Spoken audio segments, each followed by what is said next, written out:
ക്ക് ശേഷം സംസ്ഥാനത്ത് വീണ്ടും മസ്തിഷ്ക ജ്വരം ബാധിച്ചു മരണം. ആലപ്പുഴ സ്വദേശി ആര്യയാണ് മരിച്ചത്. തിരുവനന്തപുരം മെഡിക്കൽ കോളേജിൽ ചികിത്സയിലിരിക്കെയാണ് മരണം. ഇതുമായി ബന്ധപ്പെട്ട ഒരു പ്രതികരണമുണ്ട്, അതിലേക്ക്.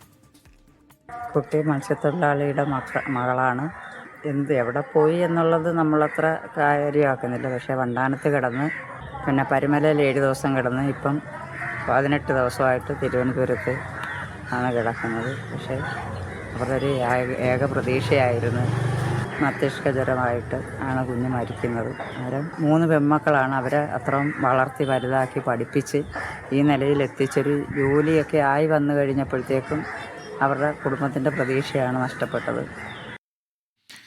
ഷഫീദ് റാവുത്തറുണ്ട് തിരുവനന്തപുരത്ത് നിന്നും കൂടുതൽ വിവരങ്ങളുമായി. ഷഫീദ്, വീണ്ടും ഒരു മസ്തിഷ്ക ജ്വരം സംഭവിച്ചു എന്ന വാർത്തയാണ് ഇപ്പോൾ തിരുവനന്തപുരത്ത് നിന്ന് പുറത്തു വരുന്നത്. എന്താണ് ഉണ്ടായത്?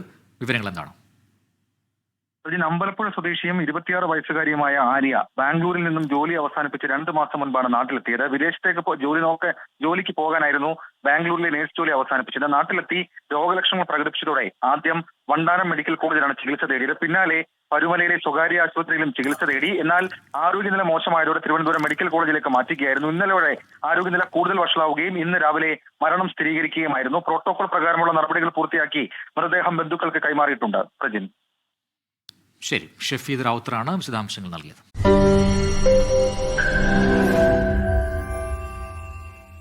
ലോകത്തെവിടെയായാലും ഏത് സമയത്തും 24 വാർത്തകളും ഓഗ്മെന്റഡ് റിയാലിറ്റി പാക്കേജുകളും എക്സ്പ്ലെയിനറുകളും വിശദമായി കാണാൻ ഞങ്ങളുടെ യൂട്യൂബ് ചാനൽ നിങ്ങൾക്ക് സബ്സ്ക്രൈബ് ചെയ്യാം.